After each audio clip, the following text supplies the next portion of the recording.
আসসালামু আলাইকুম, শুভেচ্ছা নেবেন দর্শক। দেখতে পাচ্ছেন আমাদের জমিতে ড্রাগন পরিপক্ক হয়ে গেছে। আমরা কিন্তু আমাদের জমি থেকে ড্রাগনগুলো সংগ্রহ করে নিচ্ছি। দেখতে পাচ্ছেন গাছে একেবারে পেকে লাল টুকটুকে ড্রাগন। এদিকটাতে আমাদের ড্রাগন কাটা চলছে। দেখেন বাগানে একটু ঘাস হয়েছে, ঘাসগুলো আমরা ফলগুলো কাটার পরে নিড়ানি দিয়ে পরিষ্কার করে দেব।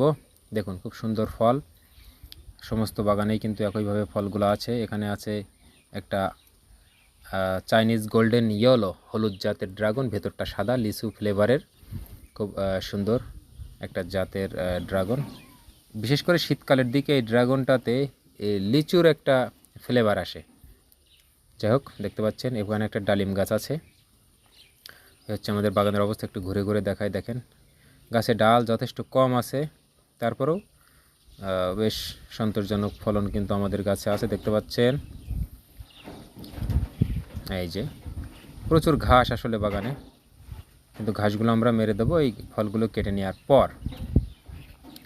একেবারে লাল টুকটুকে ফল, রসালো, সুমিষ্ট, খুব সুন্দর স্বাদের এই ড্রাগন হয়ে আছে আমাদের জাকারিয়া অ্যাগ্রো ফার্ম, গোগা, বেনাপোল, যশোর।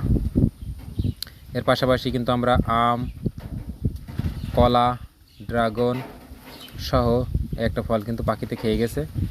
আম, ড্রাগন, কলা সহ কিন্তু আমরা 30 থেকে 35 ধরনের ফল নিয়ে কাজ করছি, যেটা পরীক্ষামূলকভাবে আমরা অল্প কিছু পরিমাণে লাগিয়ে রাখছি। আগামীতে যেটা সফল হবো সেটা বাণিজ্যিকীকরণ করার চিন্তা ভাবনা আছে। দেখেন কী পরিমাণ ফলন হয়েছে। তো যাই হোক, আপনাদের সাথে ভিডিওটা শেয়ার করলাম। নতুন হয়ে থাকলে অবশ্যই চ্যানেলটি সাবস্ক্রাইব করবেন। ধন্যবাদ।